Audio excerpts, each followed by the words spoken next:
Send me $3,000 for prom, my sister said. I replied, earn it yourself, A few minutes later, my parents texted, pay or get out of this family. That night, I pressed cancel, cancel, cancel. Everything by 8:30 the next morning. Hey Reddit, Dylan here. Figured I'd finally share a story that's been sitting with me for a while, the kind that starts with family drama and ends with a reality check I didn't see coming. It's not one of those sappy forgiveness tales either, just a guy realizing that sometimes helping turns into being used. Buckle up, this one got messy. I, Dylan, 35, male, run my own small business, doing all right for myself.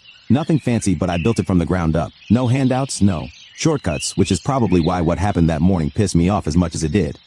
I was in the middle of a client call when my phone started buzzing like it was trying to self-destruct. I ignored it once, twice, and then again. By the fifth buzz, I thought something had caught fire somewhere. I glanced down, saw my sister's name, Lexi, and immediately rolled my eyes. She's 18, senior year, and the kind of person who treats every minor inconvenience like a national crisis. I let the call go to voicemail, thinking I'd deal with it later. Then a text popped up. Send me $3,000 for prom. I actually laughed out loud. During the meeting, my business partner looked at me like I was losing it. I thought maybe she added an extra zero by mistake or it was some stupid joke. So I texted back, you mean $300, right? Nope. She hit me with no $3,000. Dress, limo, nails, photos, spa for my skin, hair. I want it to be perfect. I just stared at my phone for a full 30 seconds. $3,000 for a high school dance. I could throw a decent weekend trip for that money and still have cash left for steak. I typed back, you've officially lost your mind. Get a job and earn it. Simple, direct, end of conversation, right? Wrong. Within a few minutes, my phone lit up again. This time, it wasn't her. It was my mom.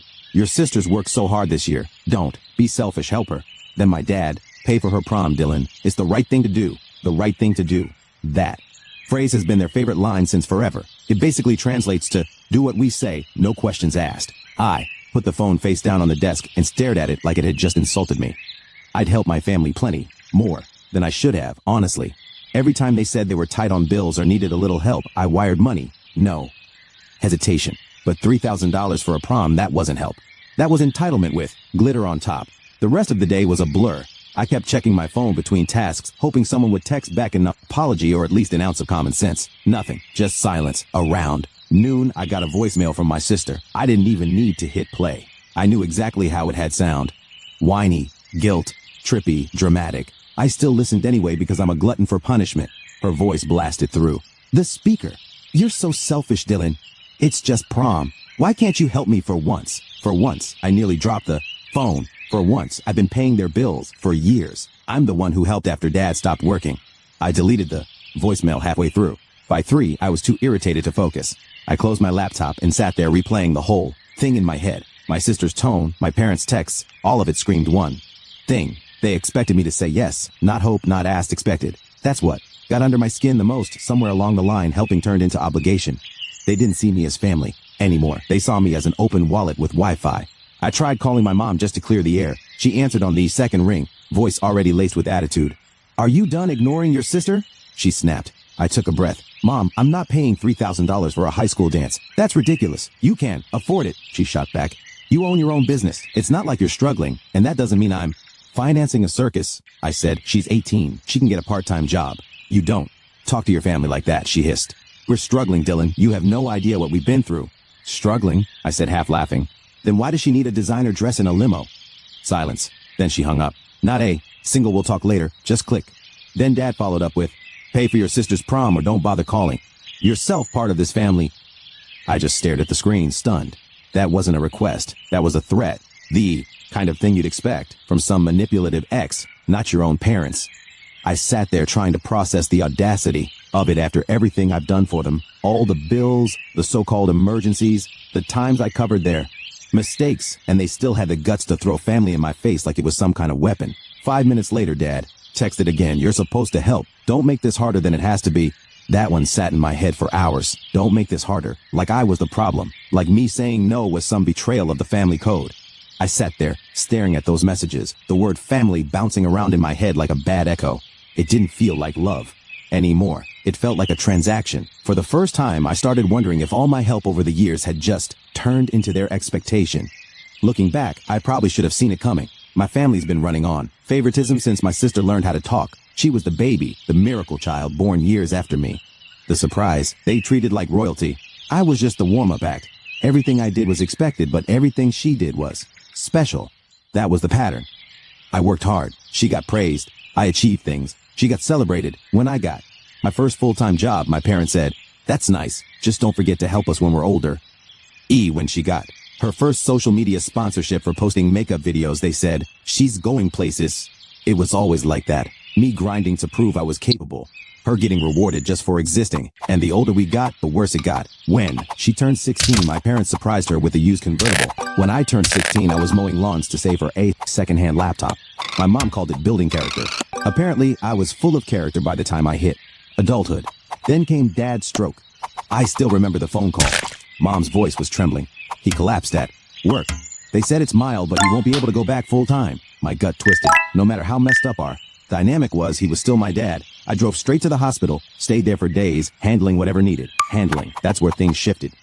Guilt is a funny thing. It can make you do stupid stuff in the name of family. When Dad got discharged, their finances were a mess. Mom couldn't keep up with bills, the mortgage, medical costs. First stepped up. I opened a joint family account with me listed as the primary holder after Dad's stroke. The bank let me add them as joint users, but since the account was technically tied to my SSSN, any large external transfers needed my approval. I figured it was safer that way. I told them this is for necessities only. Bills, groceries, medication, that's it. For the first year, I kept an eye on everything. Every withdrawal was small and reasonable. $80 for groceries, $120 for electricity, $200 for Dad's checkups. I felt good about it, like I was doing the right thing. I wasn't rich, but my business was finally doing well and I wanted to take care of them. That's what a decent son does, right? Then life got busy. My business took off. I started managing bigger clients and I stopped checking the account as much. I trusted them. They'd shown they could handle it responsibly, so I eased off.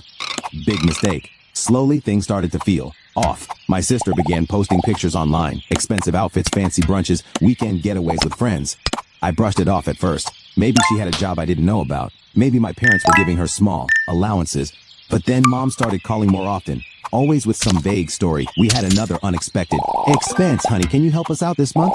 "What expense?" I'd ask. "Oh, you." "No, just bills. Always bills. Never any specifics." And Dad, he barely talked anymore. Every time I tried asking what was going on, he'd deflect. "Your mom's handling it," he'd say, voice flat.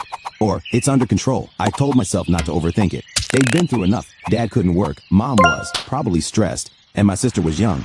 I kept sending money when they asked. Sometimes I'd ask how the account was doing, and Mom would say, "We're careful. Don't worry." But I did worry. I just didn't act on it. Looking back, I think I didn't want to know the truth. I wanted to keep believing I was doing something good, that I was the responsible one, holding things together while they tried their best. The idea that they might actually be taking advantage of me was too ugly to process. But things kept stacking up. The calls for money came more frequently. The explanations got vaguer. My sister's lifestyle somehow got flashier, even though she didn't have a job. The math didn't add up, but I ignored it. When you grow up being the problem solver, you start confusing being used with being needed. It's embarrassing to admit it now, but I think part of me liked being the dependable one, the one who could fix things, the one they turned to. It made me feel like I finally mattered in a family that never really saw me unless they wanted something. And yeah, maybe that's why I didn't notice sooner, because deep down I didn't want to believe they were taking advantage of me. I wanted to believe they were just struggling, that helping them was the right thing. Turns out it was just the convenient thing for them. So yeah, call it stupidity, call it denial, whatever you want. I ignored every red flag because I didn't want to face the reality that my family didn't need saving. They just needed someone willing to pay the price for their comfort. And for years, that someone was me. The next morning, I was back at work trying to get my head straight. I told myself I'd ignore their messages, focus on clients, and move on. Then my phone buzzed with that specific tone I hadn't heard in a long time. My bank alert. I looked down and froze. Alert. Pending external transfer $5,000. Because I was the primary account holder, the bank froze the transfer and sent me a confirmation alert. I hadn't seen one of those in years. For a second, I thought I misread it. Then I saw the time, 8:42 a.m., less than 24 hours after my sister demanded $3,000 for prom. My pulse jumped. I'd set that alert years ago to notify me about any withdrawal over $2,500. It was a security measure I completely forgot existed, and now suddenly it was flashing at me like a warning siren. First opened my banking app and stared at the pending notification. $5,000 from the joint family account. It wasn't processed yet, just sitting there waiting for confirmation. My gut twisted. I hadn't touched that account in months since the account was technically under my name. Any big Transfer like that needed my manual approval. They could swipe their debit cards freely for everyday stuff, groceries, gas, whatever. But this was different. It meant someone had tried to send money out of the account. Completely. Either way, I wasn't about to just hit approve. I called my sister first. She picked up after the second ring, sounding like she'd just woken up. Morning, I said, voice flat. You try to move $5,000 out of the family account. What? She mumbled. No, what are you talking about? Don't play dumb, Lex. I got a notification. $5,000 pending transfer. I didn't do anything, she said, quickly, her tone flipping from sleepy to defensive. Ask Mom. So, you have no idea about this? No, she snapped. And stop accusing me of stuff. You're being paranoid. Yeah, I said. Funny how paranoid always ends up being right in this family, she huffed. You're ridiculous. And hung up. Typical. Next up, Mom. I didn't even want to call, but I had to. She answered on the first ring, already in her sweet but manipulative tone. Dylan, how are you? Cut it, I said. Why is there a $5,000 transfer pending from the joint account? There was a pause. Then she said, oh, that. Don't worry. It's just something we needed to cover. You can go ahead and approve it. Cover what exactly? I asked. You know, bills, repairs, things like that. Bills don't cost $5,000. Mom, she sighed loudly like I was the one being unreasonable. Your father's been stressed. Your sister has prom coming up. We're just trying to make things easier. I laughed, but there wasn't a trace of humor in it. So easier. Means draining the account without asking. Don't be dramatic, she snapped. You act like we're stealing from you. You're not stealing, I said. Watch your mouth, she said coldly. We're family. You wouldn't even have that business if we hadn't supported you. Supported me? I repeated. You mean the moral support of constant guilt tripping? Dylan, you need to calm down. Approve the transfer and stop making everything a fight. I'm not approving anything until you tell me what it's for. Another pause. Then she said, quiet this time. You'll understand when you see the photos. What photos? Your sister's prom. And that was it. She hung up. I sat there staring at my phone like it had insulted my intelligence. Photos. She wanted me to approve a $5,000 transfer for prom pictures. I refused it immediately. I didn't even bother calling my dad. He'd just echo her nonsense. Your mother's handling it, or don't stress her out. Same script every time. My brain was running in circles. If they were confident enough to request $5,000 in one shot, how many smaller transactions had slipped past me without alerts? I hadn't checked the detailed history in months, maybe years. I needed answers, real ones. That's when I thought of Sam. Sam's a longtime friend and my go-to whenever something smells fishy. He's a lawyer, sharp as hell, and not the type to sugarcoat things. I shot him a quick text. Hey man, need legal eyes on something? Might be family related, he replied in seconds. That sounds bad already. Come by the office tonight. 6 feet. Perfect, I wrote back. The rest of the day I couldn't focus on a single thing. Every time my phone buzzed, I thought it was another withdrawal. I kept checking the app just to make sure that pending status hadn't switched to approved. It didn't. Not yet. Not. But the timing, the excuses, the casual way Mom talked about it, it all fit too neatly. They weren't panicking because to them, this wasn't stealing. It was normal. It was expected. When 6 rolled around, I drove to Sam's office. He was waiting, sleeves rolled up, sipping coffee like he'd already predicted the mess. What's up? He asked. I laid it all out. The prom text, the guilt tripping, the $5,000 alert. He leaned back. You didn't approve it, right? Of course not. Good, he said. Bring your laptop tomorrow. I'll help you dig through the account history. Let's see what they've been doing. I nodded. Thanks, man. I've got a bad feeling about this. You should, he said. If this isn't their first time, it's going to get ugly. I stopped a $5,000 transfer, but the damage had been happening for a long time. And as I sat there staring at the screen, it hit me. They hadn't just asked for help. They'd built their lifestyle around expecting it. By the next evening, I was done guessing. I drove to Sam's office straight after work, still wearing the same half iron shirt from the morning. The whole day had been noise, calls, emails, and that same $5,000 alert sitting in my inbox. Like a ticking time bomb. I didn't approve it, obviously, but I needed to know what was really going on. No more. May. When I walked in, he was already behind his desk, sleeves rolled up, glasses low on his nose, staring at his laptop like he was about to cross-examine the bank itself. He nodded at the chair in front of him. You bring the login details? I handed him a folder. Everything's in there. He started typing, his fingers flying, across the keyboard. I sat across from him, tapping my foot against the carpet, the silence thick enough to choke on. A few minutes later, he leaned forward, eyes narrowing at the screen. Well, he said slowly, you weren't exaggerating. What do you see? I asked, leaning in. He turned the laptop toward me. Look at this. It's been going on for years. The first few pages looked normal. Small transactions, grocery stores, utility, payments. Then the pattern changed. Hundreds turned into thousands. And then there were names that had no business showing up: jewelry stores, boutique clothing shops, travel agencies, and what looked like a prom event planner. Sam scrolled through the list, his tone even but firm. These charges go back 4 years, small enough individually that you wouldn't notice, but together, he pulled up the total. We're talking just over $80,000. My chest tightened. I stared at the screen, trying to process the number. $80,000. He nodded. Yep, slow bleed, probably. Thought if they kept it under the radar, you'd never check. I rubbed my temples. I feel like an idiot. Honestly, you are. Sam chuckled. But you trusted your family. That's what makes this sting. I've seen many cases like this before. First looked at the breakdown again. Jewelry store charges popped up every few months. Boutique names I didn't recognize. Payments to what looked like a travel agency in Kansas City. Then those tiny sneaky charges. $300 here, $450 there. Always labeled as household misc or personal expense, Sam kept. Scrolling. Credit card companies too. They've been funneling your money to cover their debts. I leaned forward, jaw tightening. So all those times they said they were short on bills or had a medical emergency were lies, Sam said, finishing for me. It hit me hard, but not in the way I expected. I didn't feel sad or broken. I just felt cold, like I'd finally hit the point past disappointment. Sam glanced at me. You want to see the prom thing? I frowned. What do you mean? He highlighted one of the recent transactions. I almost laughed. They didn't even try to hide it. They didn't think they had to, Sam said. They probably assumed you'd never check again. He wasn't wrong. They trained me to look the other way, to believe that family helps family meant shut up and pay. I slumped back in the chair, staring at the glowing screen. Over 80 grand, I repeated quietly. That's how much I've basically donated to them. Sam nodded and started printing the records. Each page slid out of the printer with a sharp click, proof of 4 years of manipulation. He handed me a thick stack. I'd keep these safe. You'll need them if things get messy. Messy? I asked. People like that don't just admit they're wrong, he said. They double down. He wasn't wrong about that either. I flipped through the pages, skimming the transactions, the dates, the stores. Every line felt like a slap, a reminder of how blind I'd been. Moms, we had another rough month. Dads were struggling to keep up. My sisters, I deserve this. Every word replayed in my head, but now they sounded different. Less like pleas, more like rehearsed lines. All those emergencies, lies, every last one of them. I should have felt heartbroken, but I didn't. I was past that. It's like once you see how far someone's willing to go to take advantage of you, the love part just switches off. Inside, I spread the printed papers across my kitchen table like puzzle pieces. Lines of transactions, dates, and charges filled every inch of the surface. Jewelry, boutique, travel, event planner, over and over. It was like watching my own generosity get itemized into luxury goods.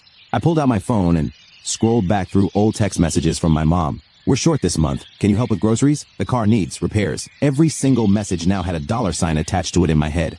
Not one was real. I sat there for hours, just looking at it all. My phone buzzed a few times. Mom, Dad, even my sister. I didn't answer. I was done explaining myself to people who only listened when I was paying their bills. It wasn't about revenge. It wasn't about getting even. It was about ending it. By midnight, I had everything stacked, neatly in a folder. Every printout, every bank record, every lie documented. I stared at the folder for a long time, then set it by the front door. Tomorrow, I was going to visit them. Not to argue or beg for an explanation, just to end this once and for all. The next morning, I woke up early, didn't even need an alarm. I barely slept, just kept staring at that folder on the table like it was some kind of loaded weapon.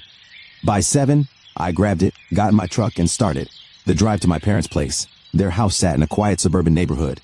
Same home, sweet home sign they've had since the 90s. The kind of place that looks normal from the outside, but you know the walls have. Heard a lot of yelling. When I pulled into the driveway, I took a deep breath, grabbed the folder, and walked up to the door. Before I could knock, my mom opened it like she'd been waiting. Dylan, she said, all tight smile and fake warmth. Did you finally calm down? I stepped inside without answering. The air in there felt thick, not just from the stuffy heater, but from tension. My dad was standing near the window, arms crossed, face unreadable. My sister was on the couch scrolling her phone like she couldn't care less. Sit down, my mom said. We need to talk. Yeah, I said, dropping the folder on the coffee table. We do. She frowned when she saw the stack of papers. What's that? Proof, I said flatly. Her smile twitched. Proof of what? I sat down, spread the papers out slowly. Let's start with this one. Payments to credit card companies. Over 4 years, you used my money to pay off at least 3 different cards. Then there's the jewelry store charges, the boutique, receipts, and I pulled one sheet out and slid it across the table. The prom planner. That one's new. My sister glanced up from her phone for half a second, then looked back down. Not even a flinch. My mom's face went from pale to red in record time. How dare you dig through our finances, she snapped. That's private. I let out a dry laugh. Private? It's my account. You think we're stealing from you? She shot back. Do you want me to read the totals out loud? I said, flipping another page. Because this one here, I tapped the line. Item, want to explain that one? My dad finally spoke, his voice low but firm. You're supposed to help us, Dylan. We raised you. You wouldn't even be where you are without us. I turned to him, slowly. You mean the same way I helped when I covered your bills after the stroke? When I paid your mortgage twice? Or when I set up this account to keep things afloat while you said you were drowning? He looked away, jaw tight. You don't understand. Debt piles up. We did what we had to do. Yeah, I said, you did it with my money. My mom slammed her hand on the table. You're ungrateful. After everything we've done for you, I cut her off. Everything you've done for me? You mean the lectures, the guilt trips, and the lies? Every time I sent money, you told me it was for groceries or medical bills. Turns out it was to keep your luxury spending alive. She pointed a shaking finger at me. We did it for your sister. She deserves a better start than we gave you. I stared at her, genuinely speechless for a second. A better start? You've already given her everything she's ever wanted. Meanwhile, I had to fight for every inch I got. You didn't even come to my business launch because she had a dance. Recital. She's our baby. Mom said like that excused everything. She's 18, I said. She's not a baby. She's rotten spoiled. My sister finally looked up, rolling her eyes. You're being dramatic, she said, voice dripping with attitude. It's just money. I turned to her, calm, but sharp. You don't get to say that when it's not your money. She sank back into the couch, muttering something, under her breath. I didn't even care what it was. Mom leaned forward, her voice low and trembling. You think you can just walk in here and judge us? You're not perfect either. You cut us off emotionally. You never visit. You act like you're better than us. I leaned back in the chair, folded my arms and said, you're right. I am better than being used. I worked for everything I have. You turned my help into a paycheck. And now you're angry that the ATM finally stopped spitting cash. That shut her up for a second. Dad tried to step in again. You can't just abandon your family like this, son. I stood up, gathering the papers. You abandoned me first, I said quietly. The moment you decided lying was easier than asking. Mom shot up from the couch. Don't walk out on us, Dylan. You're destroying everything we've built. I paused at the doorway and looked back. No, Mom, you did that the day you taught my sister. That love comes with a price tag. Her face froze. My dad looked away. My sister kept scrolling like nothing happened. And just like that, I knew there was nothing left to say. I walked out the door while they yelled behind me, words like selfish, heartless, and ungrateful echoing through the hallway. None of it stuck. For once, it didn't even hurt. For the first time in years, I felt free. That feeling stuck with me the whole drive home. The yelling, the guilt trips, all of it just faded behind me like static. I didn't feel like a bad son or some heartless jerk. I felt like a guy who'd finally stopped drowning. By the time I got back to my place, I already knew what I needed to do next. The joint account had to go. I logged into the bank and pulled up the same account I'd opened years ago to help them. Because I was the primary holder, closing it was easy. The bank just revoked their access, froze their cards, and wired the remaining balance back to me. Took about 10 minutes to erase 4 years of being their personal ATM. When it was done, I drafted one final text. No long explanation, no speeches, no emotional closure, just this account's closed. Don't contact me again. I hit send and set the phone down. Didn't even take a full minute for it to start buzzing. First my mom, then my dad, then my sister. The screen lit up like a Christmas tree. Mom's messages came in waves. Dylan, what have you done? You're being cruel. We have bills to pay. Dad's tone was colder. This isn't the way to handle things. You're tearing the family apart. Don't do something you'll regret. Then came my sister, of course. Wow, you're seriously pathetic. You ruined everything for me. I hope you're happy, loser. I watched the messages flood in one after another. Then I did what I should have done years ago. I blocked them. All of them. Texts, calls, emails. Gone. The silence that followed felt almost unreal. For weeks, my phone didn't buzz. No emergencies, no guilt. Trips, no struggling. For the first time in my adult life, I could actually breathe without feeling like I owed someone an apology for being successful. I poured myself into my work. My business grew, clients kept coming in. And my days were quieter. Not peaceful right away, just quiet in that weird way. When your brain's still waiting for chaos that never comes. Every once in a while, I'd wonder what they were doing. Not because I missed them. I didn't. But because curiosity is a hard habit to kill. I never reached out, though. I'd made my line clear. About 3 months later, I got my answer anyway. It came from my cousin Tyler, one of the few relatives who still had a functioning moral compass. He called one afternoon while I was on lunch break. Hey, man, he said carefully. You hear what's going on with your folks? I frowned. No, why? They lost the house. First stopped mid-bite. What do you mean lost it? 4. Apparently they couldn't keep up with payments. Moved into some small apartment near downtown. I leaned back in my chair. You're kidding, he sighed. Wish I was. They filed for bankruptcy last month. I didn't say anything for a moment, not because I was shocked, more like because I wasn't. Deep down, I'd seen it coming the whole time. You can only fake stability for so long before reality